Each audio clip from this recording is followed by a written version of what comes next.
Welcome to This Old App, a podcast about learning, coding, smashing stuff together, breaking things apart, startups, failing, winning, and any other buzzwords we can think of. Hey Don, we're gonna record. Despite my voice sounding like crap, I got a cold pretty bad, but I have travel coming up and other things are all over the place. And I have a business problem or a proposal approach strategy to a project that I want to throw by you before I do it. Sure. So without going into details on subject matter too much, I am working on a side project with a business partner who has what I'll call enterprise level clients, companies that are making probably more than $10 million in their revenue for their business. And they need a specialized type of website for a certain faction of their business. They're different companies that have nothing in common, but because of their size in industry, they need a specialized type of website to handle certain things. So all you need to know is from the subject matter, it's business content that will be displayed on websites. We'll have a home page, multiple content pages, and perhaps some feature pages that are like forms for people to fill out. Sure. So what we're doing is we're going to build a CMS product to satisfy those things, to satisfy those sites. And we're going to have, let's say, 6 of these enterprise firms who are, it's essentially departments that they wouldn't be able to get the internal resources to build these things themselves. So my approach is not it's different than I think some people might do it. And I just want to get your thoughts, because I think the traditional approach would be choose the CMS tool, get a design approved by the client. Once they approve the design, you install it into the CMS, launch, and then the client immediately has a CMS capable site and the website that they wanted in the first place. Right. But we're not going to use like WordPress or Drupal. We've talked about this over CTO Think, and we've talked about on This Old App about the old full stack approaches. We're going to go more with kind of custom CMS, not custom CMS, more of the Jamstack. We're going that approach. Right. So my first approach is we're going to get a designer. We're going to design and basically design, first we're going to do discovery with the client, find out exactly what pages and content they need for their version of this type of site. We're going to give them a design that fits into like one of 3 themes. We're going to take their visual style guide for the company, incorporate that into the design. And we're going to get approval from the company on like, hey, this is what your site will look like: homepage, internal page, feature, contact us page.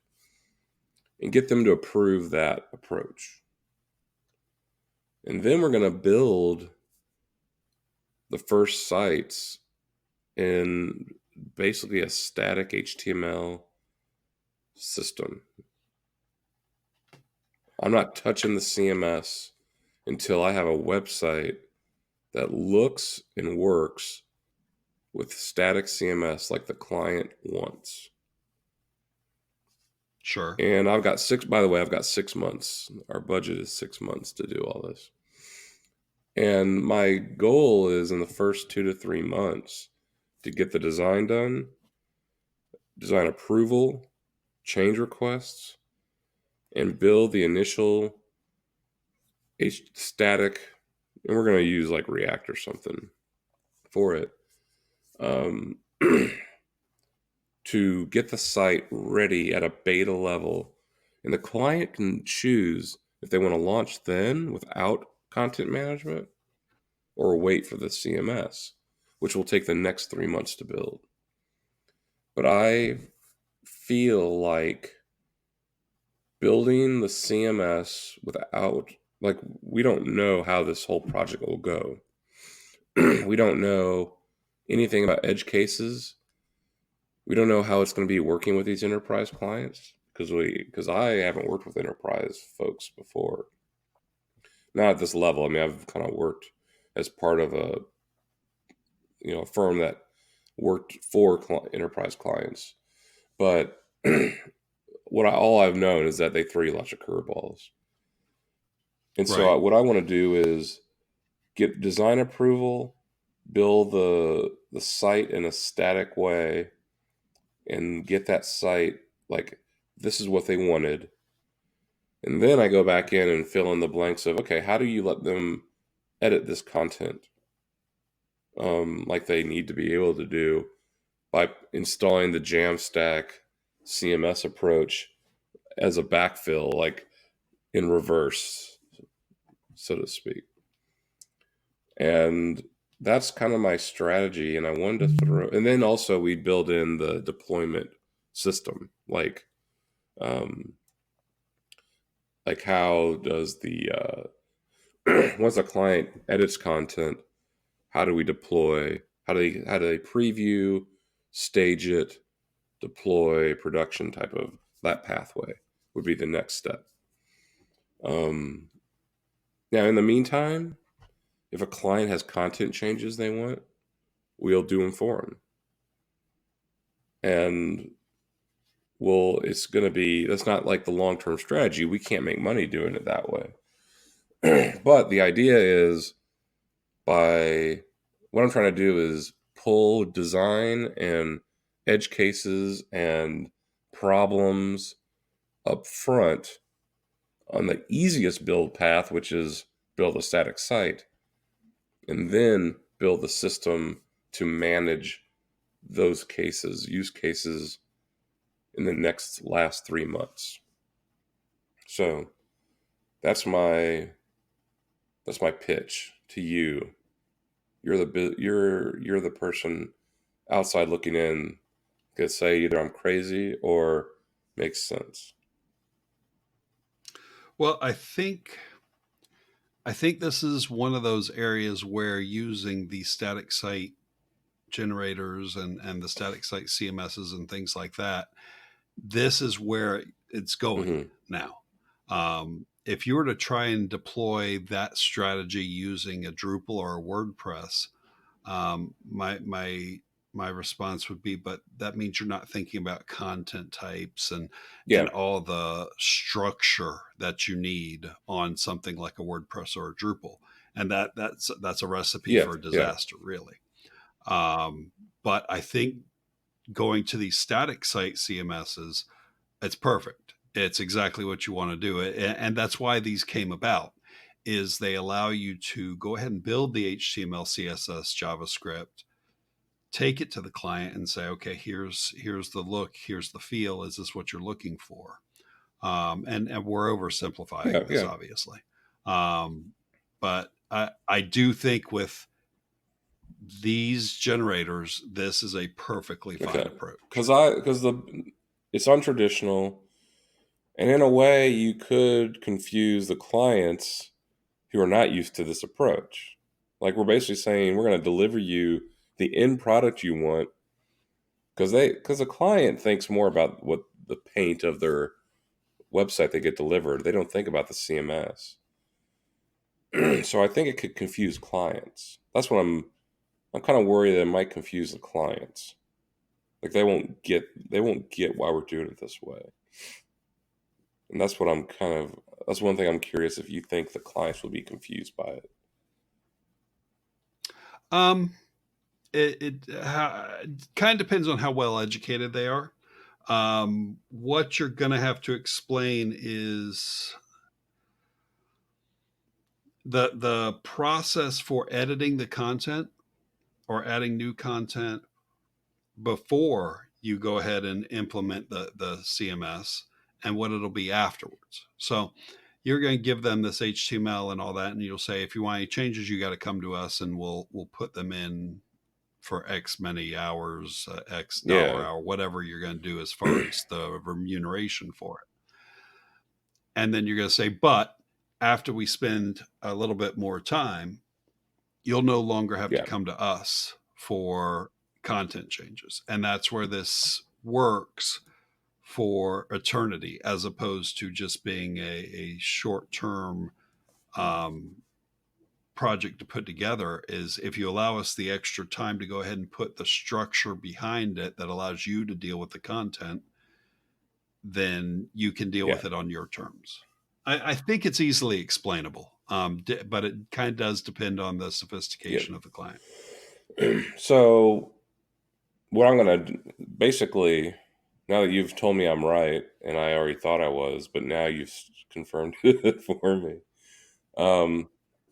You don't need me to think that to tell you you're right. Well, You already I think you're would, right but all the time. you would definitely, you would, if you could poke holes and stuff, that would make me think, oh, I forgot about that. So that, I mean, that's why I was asking is where am I wrong? Like where, if you were to guess right now, what do you think I'm thinking? Like, what am I wrong about?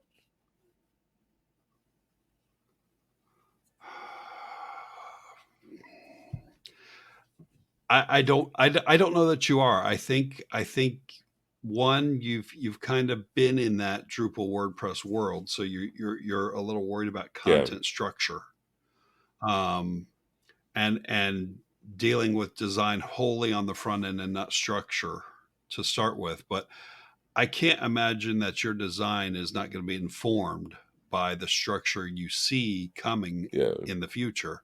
You're just not Yeah. building it in right now.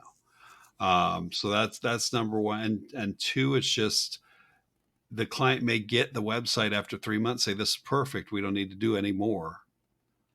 And it's going to be an effort if they get there to say, yeah, but you're going to end up paying us more to update your content on a regular basis than you would if you handled it yourself. Those are the only downsides I can see off the top of my head. Yeah, I mean the clients want the ability to change their own content. What I don't think they want or need is the ability to necessarily create new pages and designs. Like they're not looking for like on WordPress, a user could go in and create a brand new page. And I think the clients for this will want to do that in the future, but not immediately. Because we're going to nail 90% of what they want in the first launch.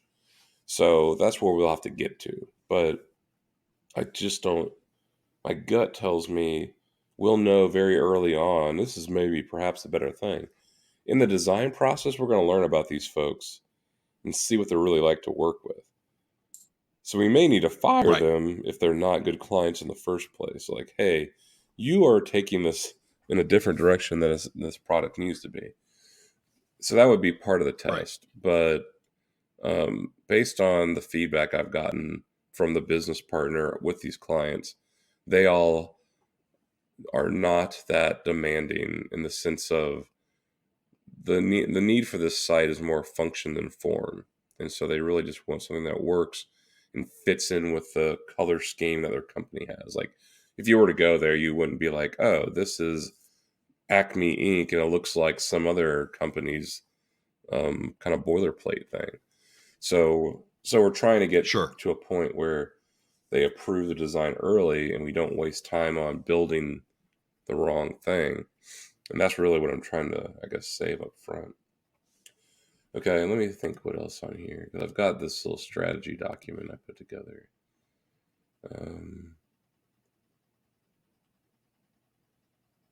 Yeah, I mean, the biggest thing is how they want to categorize their content. So a menu, like knowing how the menu structure will work is a really big deal for most people. Leaving in enough time for feedback loops. So we show them our proposal, they like it, they want changes, we put those in. That feedback loop is fast and not like, every 2 weeks we have a client kind of input. That's the kind of thing I'm always worried about the most. Sure. But yeah, that's okay. So that's I'm not coming. Nothing I said sounds like, wow, you're really trying to make this harder than it needs to be. That's what I'm kind of worried about, I guess. No, there are no red flags jumping out at me like you're building things the wrong way or anything that I'm like, why Okay. in the world would you do this? To me, this sounds, without having experience at it, this sounds like this is potentially the new way to do content under these new content engines. Now, again, oversimplifying it, because I don't want to say you can now just do content management systems without planning your Yeah. content. That's not what I'm saying. But it Well, de-emphasizes it the a nice little, thing I think. about this, I've already seen plenty of examples of these types of sites, and I know that the content is not. There's not a lot of edge case crazy content. What I can see Sure. features that clients will want in the future, and like we talked about Jamstack before, what I love about Next and Gatsby, because I'm looking at Next too. We haven't talked about Next.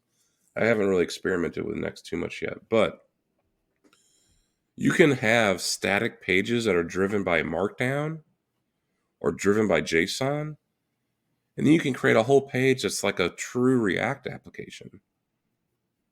And I'm like, that's Right. amazing. That's awesome. Because then I can create these one-off add-ons. And when Gatsby does the build for each client, I can just say, this client gets this add-on, this client doesn't get this. And they can have full single page app functionality as a page of their site. Because I'm going to use the same build tool for all of them. So I just think that's Right. awesome. Like, instead of having to build modules like Drupal, add it to the database, and make everything like part of the node structure, I truly can build custom applications per client where needed that can interact with the backend that's separate for each client. So, yeah, Right. this Jamstack stuff is pretty sweet, or looks pretty sweet. I'll have to be telling you about the problems that come up later on. Yeah. You'll find them. And as far as I think you're proving the point is, you realize there are content decisions that have to be made and Yeah. content structure that has to exist. But what you're saying is it's not complicated. Even if I was going down the WordPress Yeah. Drupal route, it would be fairly straightforward. There wouldn't be a lot there. So you've kind of already eliminated that concern when you chose to go this Yeah. route instead of Yep. Drupal WordPress. Okay. Okay. Then I don't feel crazy presenting this to the business partner who is used to a more like waterfall approach to building software, which is what he did with his the other teams he's worked with. So okay, I feel better Right. about this. So we still have some time to talk. I have a different app I want to talk to you about. All right. It's a cooking app. Have you Okay. ever tried sous vide cooking? I have not. I've read about it, but I have not tried it. So we had friends 2 to 3 years ago that brought on a camping trip, and I didn't really pay a ton of attention, but I did notice that the steaks that we cooked were awesome. And then I've been going to Starbucks. I drink coffee all the time, and I get breakfast when I travel at Starbucks, and I've never tried the sous vide egg bites. But finally, I'm like, I need something with protein to get me through this meeting. And I bought two, and they were amazing. They're also expensive as hell. They're like $6 for these 2 egg bites. Right. And I'm like, somehow you got to be able to make these things yourself. And I go onto YouTube, which is my like learning center of choice. And there's tons of people that are showing you how to make sous vide egg bites like Starbucks.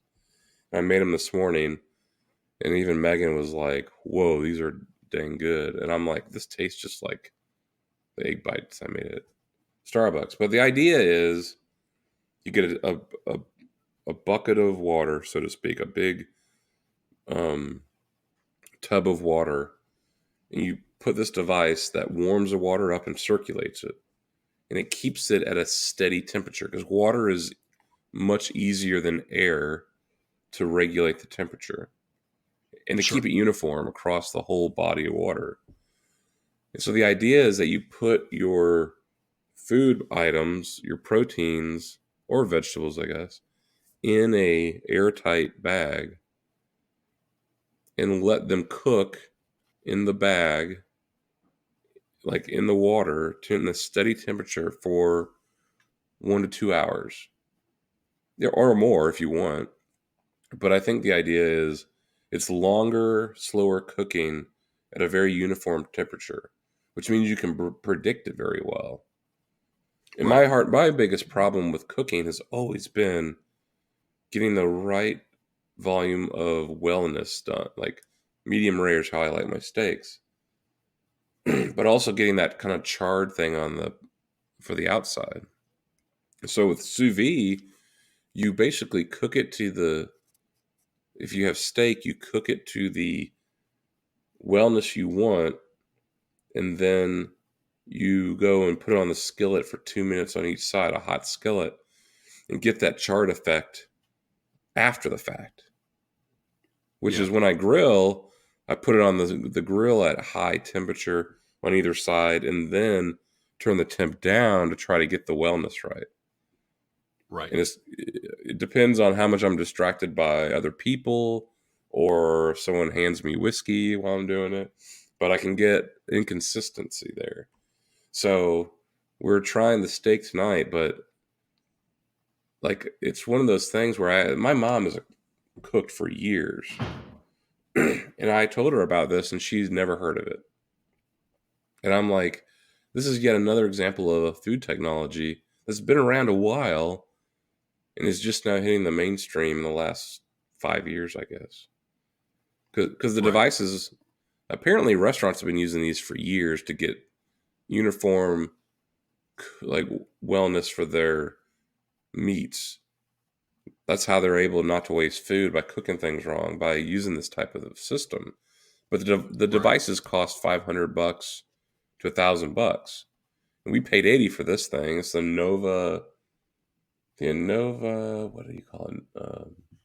Nano. The Innova Nano. The other one's like a Jewel. Everyone calls it, the name of it's a Jewel. And so it's interesting. So the eggs took, I don't know, a half hour to make. Like, people can make these same type of egg bites in a muffin tin in their oven. People have been making them in their Instapots or crock pots. But this is the most consistent egg bite. Like, the consistency of this egg bite nailed the Starbucks ones on the first try using a recipe. And I'm Sure. like, it all has to do with if you take the thickness of the meat or the consistency of the mixture and put it in that water bath for a set amount of time, you will get the same results. Like, I think altitude may be the only thing that would change it, is my guess. But I don't have to worry about that. I like living near where I do in KC. So it's just interesting, but it's hard to explain until someone else has used it or had food with it before.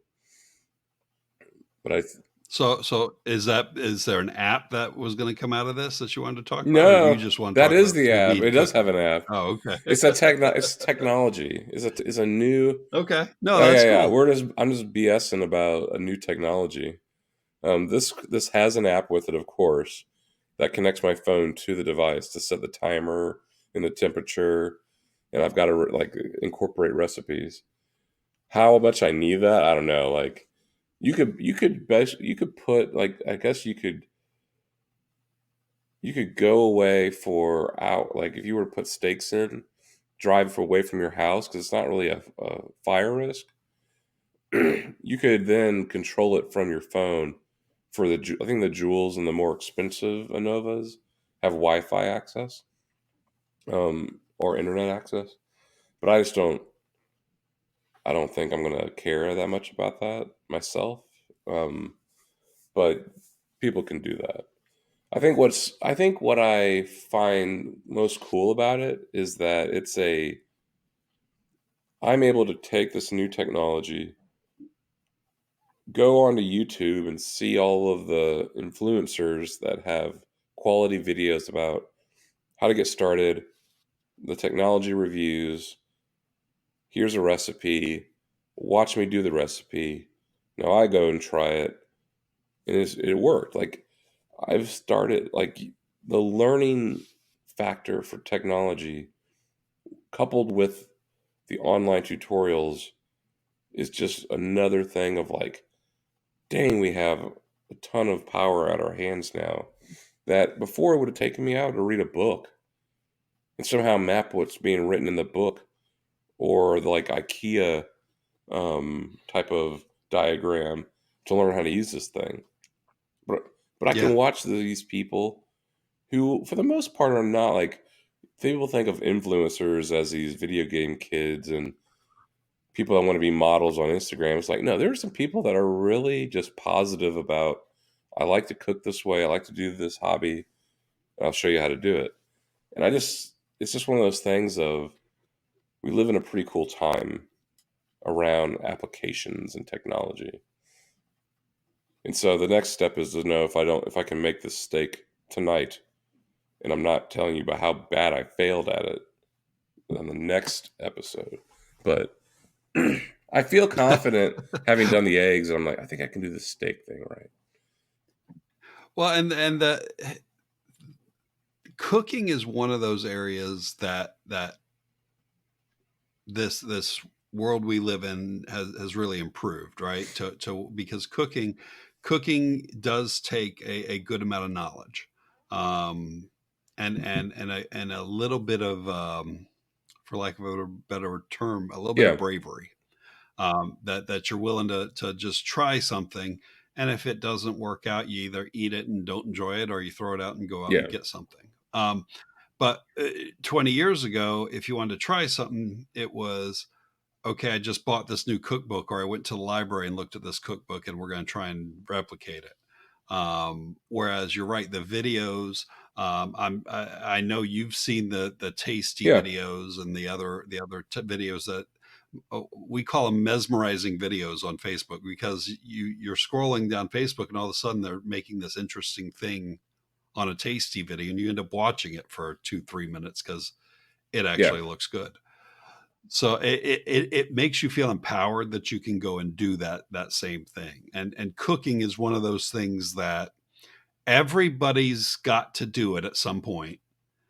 So this is one of those places where technology has made a major impact, not only in the videos, but in making all these tools that commercial kitchens use more yeah, affordable. Now, I'm not going to sit there and say that everybody should go out and get a sous yeah. vide. No, but they are certainly more affordable than they were in Well, I the think the past. thing about this particular technology related to cooking is, more than anything else, I hate the failure part. I mean, that has to do with anything in technology, right? But the thing that frustrates people the most about any coding or hobbies is the failure rate.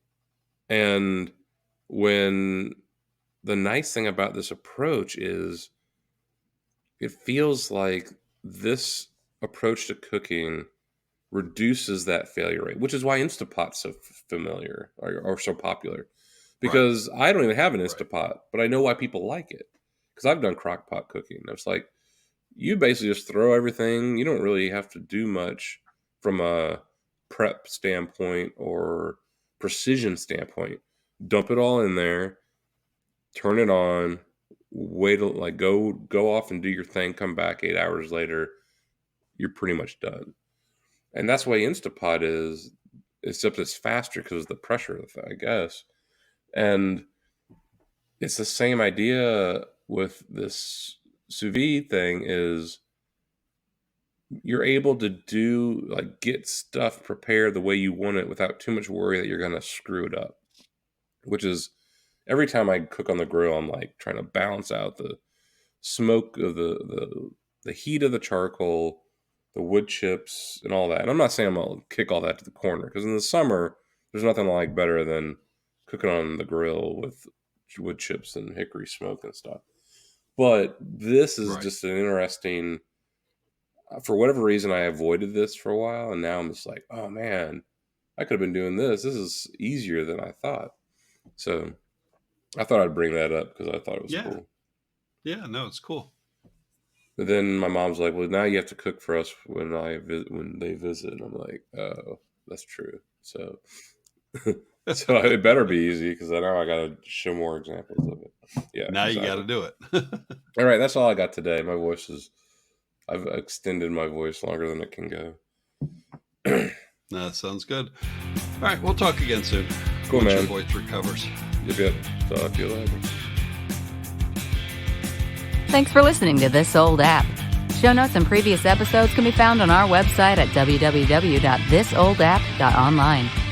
Reviews on Apple iTunes are always appreciated and help promote the show.